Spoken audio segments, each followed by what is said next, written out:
Ginoo na kaninyo ang Santos nga Ebanghelyo sumela ni San Juan.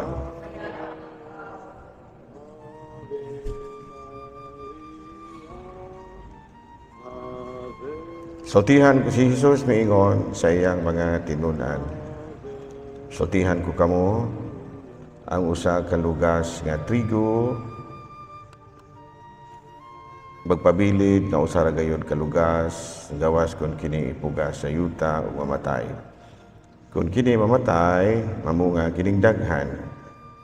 Ang magmahal sa iyang kaugalingong kinabuhi mawada ang Hinuon niini apan ang dili mahinugon sa iyahang kinabuhi niining kalibutana magpatunhay niini alang sa kinabuhing dayon.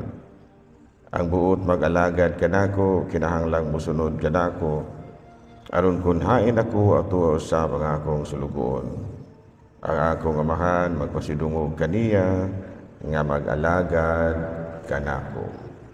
Mga igsoon ko diha ni Kristo ang Ebanghelyo sa Ginoo. Mang lingkod. So, karong adlaw gi sa ulog nato ang kapistahan ni San Lorenzo Diacono o Martir, no? Dili Lorenzo Ruiz dili. San Lorenzo Diacono Martir. So, unsa may makapangutan kita, unsa mo po'y kinabuhi ni San Lorenzo, no? Nahitabo when he was martyred, ang paagi nga iyahang sa pagpatay kaniya, pinaagi nga gilitson siya. Nabutang gibaak bitaw siya o kuan, kining kahoy ba o kawayan ba, and then gilitson. Gibutang gituyok-tuyok siya sa kalayo, sa kining baga. You know, when he received that martyrdom, nagkuhan paghihapon siya, gapasiaw paghihapon siya. Kamulo ka ko sa iyang gisulti. Giing na niya ang naglitsyo niya. Balihan na dagay ko ninyo aron mapantay ang pagkaluto. Kaya giana raman. Giing na niya nga, palihog balihan ma. Kumplito ba aron mapantay ang pagkaluto. See, makita nato sa kinabuhi ni Saint Lawrence, joyful even during the times of difficulties. No, kana bitong naakas kalisod nga wa gyud kamulunga ba, naara gyud gihapon ay mapagka-Dios nun. Gani nakita gyud no that he was joyful even during the time of his death, no, si San Lorenzo. And you know what's the reason ganong walipayon gyud kaayo si San Lorenzo bisan sa kamatayon? Nga naman tungod kay he knew very well na sayod gyud siya nga ang iyang gihimo mao ang pagsunod kang Kristo. He was really convinced nga ang hinungdan sa iyang kamatayon mao ang iyang pagkasumusunod ni Kristo. So malipayon siya. Wala ray problema. No? Wala ray problema. So ang iyang kamatayon nahimong malipayong gutlo alang kaniya tungod kay mituo man siya nga ang iyang gihimo mao ang pagsunod kang Kristo. Kita sa atong kinabuhi, we should also try to die, no? We should experience dying in so many ways, no? One of the way in order to die, no? Kana bitaw one of the ways nga mahimo kitang mamatay diha kang Kristo, mao kini bitaw kalisdanan tungod sa pagsunod kaniya. Kung sa in English pa na, getting out of our comfort zone. Kana bitang mugawas bitaw ka sa kahayahay o niya mupaingon kas kalisod tungod kang Kristo. This is one way of dying. No, one way of dying for Christ. No, kana bitaw machapi leader ka nga mura ba o nagproblema na hinuon ka. Mas maayo pa hinuon o mag-ordinaryo ra gyud kung maninbahay. Mo man imong comfort zone, di ba no? That is your comfort zone. Wala ang uban nga i-nominate palang gani nga mahimong chapel leader, halos mo mamatay na o binaliban kay dili gyud sila. Dili gyud mi anak, musimbar ako. Mo man imong comfort zone. O sa komportable raw jud ka man sa budong comfort zone. Kana bang diha ra jud ka komportable, nga musimbar ako, ayaw ra ko ninyo tagai og responsibilidad. Kimusimbar ako. Ayan, muna imong komportable ka din.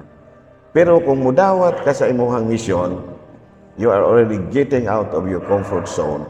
That is one way of dying for Christ. Usa na siya sa paagi nga nagpakamatay ka, namatay ka, uban kang Kristo. Klaro ba? Namatay ka, uban kang Kristo, kay nigawas mangyud ka sa imuhang komportable nga kinabuhi. O, panalitan, doon na kay gidumtan. Nya gitambagan ka nga. Pasiluan na naman gud na kay tao ra man gud ka. Ako pa na ang komportable niya, adili ko. Baluno na ko sa akong kamatayon niya akong pagdumutan na tawhana. Muna siya comfort zone mo kana bitaw. Dili gyud ka ba mo kadali gyud na imo ang kanang imuhang pagkamadinumtanon ba? Ang imong comfort zone, ang imuhang komportable ka nga dugtan na ako ng tawhana.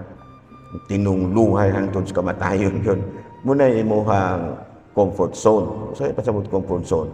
Mas ganahan ka. Nga ingon na anak mo na itaw comfort zone. Mas ganahan ka kung mudumot lagi ka nga tunglo kung ipabara ng tawhana ni. Muna siya imong gitawag na to lugar nga komportable ka. Pero kung imo na gani isang pasaylohon,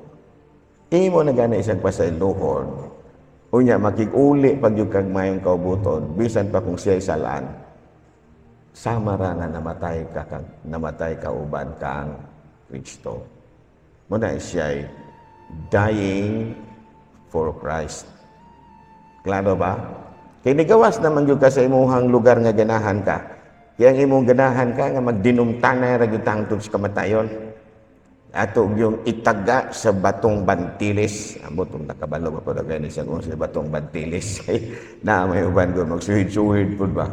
Mingon na ay kung itaga sa batong bantilis ang akong pagdumot kanimo. Balunon ko sa lubnganan ang akong kasuko kanimo. Muna say kung ganahan ka na kinabuhi kanang kinabuhi bang madinumtanon ba. Na may mga tao nga na nga pinagtingdaghan ng gipang dumtan kay mo man ilahang ganahan. Mo man ilahang ganahan nga sus ko way silingan. Poros kontra ning tanan nga mga silingan. No, tanan klases kontra na. Kontra niya kay nalupigan siya. Kontra niya kay aso kayo ang pikas malayan na. Kontra niya kay langas kay magabi. Kontra niya, kay mas gwapa ka na niya. Tanan nga kontra naan niya. Nga naman, mumayang ganahan. Pero kung sa panahon nga makig-uli kas may kaubuto na imong silingan, nga imong gikontra, kung makighugoy-hugoy ka na mga tao, mga walay panghilamos, nga kusog kayong mungayo, unya mo ipangayuan, masuko, kusog kayong manghulam, unya dili mamayad, makighugoy-hugoy paghihapon ka na niya. Kaya ang kinabuhi nga normal, pag ingong dili mo bayad, hindi na ikaw tagdon. Bahala pag mamatay ka din na dyan kumutabang ni mo kay anuman. Hindi mo ka mabayad, utang ka. Yan na. Sobrang imuhang ganahan.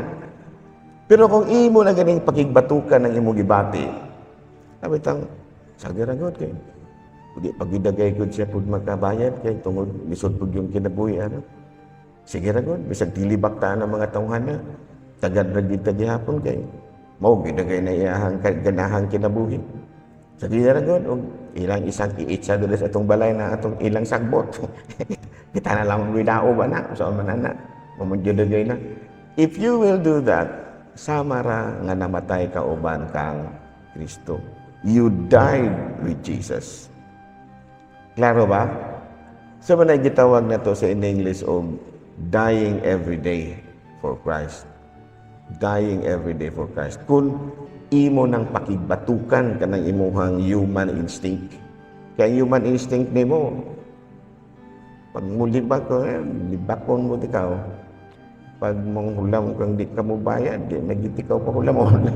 Ikiha pati ikaw. Mo na imuha. Pero kung mugawas na ka ng imuhang kinabuhi nga ingon ni ana, muna gitawag nato sa in English o dying every day for Christ. Klaro? Muna ginaingon nga pick up your cross. Kaya di biya na lalim. Lalim ni mo nang libakon ka o imo na noong yampo. Nakabalo ba mong gikiha? Gikiha ko kausa? Gikiha ko si bulan. Nga naman, kiniingon man ko nga, kanang mga kabit, no? Ipamisa ng inyong, kana bang mga asawa ba nga gibiyaan sa bana? No, kana mga asawa nga gibiyaan sa bana, pamisahi ang imong bana nga tagaang maing lawas, hasta pud nang giyang kabit. No, kasi luan na dayong ipamisahi, pamisa pangayo sa Ginoo tagaan silang mayong lawas. Mulambo sila sa ilang kinabuhi. Asus kong sukuha. Kini di sa atubangan na hapit na dito sa mamatay sa konsumisyon. Gikiha ko kaya ako kuno siyang giigo kuno nako siya. Na pag-abot dito, katawan sa mga pulis, kaya mga pulis utro man pong dagang kayong kafit. Gikatawan sa mga pulis. Ay, kuan day kana. Father, dili na mo akong gigo, wagani ko kabalo nga mo din na iyang kinabuhi. Ingon din siya, pero ingon ang mga pulis. Kabalo ka mga pulis, patindakan ng kabit ko na mga upanana. Ingon mo sila nga, uy, so, nahimong kalatawan siya. Ingon niya na. So, again, usa sa mga kinabuhi, yun nga itong puyan, maugyod ang kinabuhing sama kang Kristo. Ang sama yung kinabuhiya, going out of the comfort zone. Kasi Kristo mismo, Diyos yun siya. No, mabitaw na nga ginganlan, dunay presidente nga niingon nga, estupido ko no si Kristo, kaya nga nigawas sa iyahang comfort zone. Diyos mga dagway ka, nganong nga palansang manoong kas krus. Gingnan. Kung dili pa ka, tinuod kang Diyos, dili ta ka palansang. Nganong nga palansang-lansang man yung kuno ka. Ug ako pa Diyos, madahan, sila'y akong ilansang, nganong ako may niingon siya nga. Ug Diyos ba ko, dili ako mo magpalansang sa krus. Kining mga dautan mo akong ipanglansang tanan kay ano man. Ngano man kuno ako mo yung ilansang, Diyos man ko. Kamong mga makasasala mo akong ipanglansang, tanaw na to mudaghan kung magpakasala pa ba mong ipanglansang tamong tanan. Muna gisulti itong usa ka presidente, no, nga dili siya ganahan sa gihimo ni Kristo. Kaya nagpalansang man hinuon si Kristo sa krus. Kaya ang gusto gyud niya, og Diyos ka, kining mga magkasasala tanan, kining mga limbungan ay ilansang nas krus. No, kanang mga libakiran ipanglansang nas krus tanan. Kanang mga anak nga musukol sige ka dakpa na ipanglansang sa krus tanan. Tanaw natog na pabay musupak sa kaubuton ako. Tanaw nato. No, kung ako ay Diyos niya naay magpakasala, no, kanang mga ugangan nga pusog kay mudaog-daog sa binalayi, ilansang sa krus na. Tanaw natong napabay ugangan nga mulansang o kanang binalayi nga musukol sa ugangan, dakpa na. Ilansang na to sa krus na. Tanaw natong musukol pa ba na. Muna'y gisulti sa ka presidente. Pero lahi manggod ang kan Kristo. No? Going out of the comfort zone para matudluan ang mga tao nga diha sa pagsakripisyo anaa ang kaluwasan. Munang maingon siya nga kinsa katong gustong musunod kanako, no? Pas-ana ang imong krus. Okay, kung katong usang presidente may kuha Jesus, hasta ako malansang papadogay ko kapil. Ini si Sir, malansang ni. Kinsa man kuno dili malansang na to. Kinsa man kuno dili malansang na to, ug ang tanang mga makasasala, ilansang pa. Kinsa man. Kamo? Ano yung mga naong? Ay nalaman ko, king na nga wala mo sala. Munang ningon si Kristo nga, ako ray magpalansang, ako ra, tubson na tamo. No? Kaya kung ipanglansang tamo, murag wa man siguro mabilin, no? Ultimong iro, murag malansang papuskos, katong mga iro nga himaa. Ay, lansang sa cross ng iro katong mga iring nga kusog kay manglungkab o ginununan, ilansang sa cross na makasasala ng iringa. Klaro? Munang naingon si Kristo, ako ray magpalansang. I will get out from my comfort zone to give you an example. Nga bisan pa sa kalisdanan, malipayo nako nga dawaton ang sakripisyo aron ko makapakita sa pagtulunan nga diha sa pagpasan sa krus uban kanako mabanhaw usab ban kanako. Sabtan ko. Okay, manindog paligod.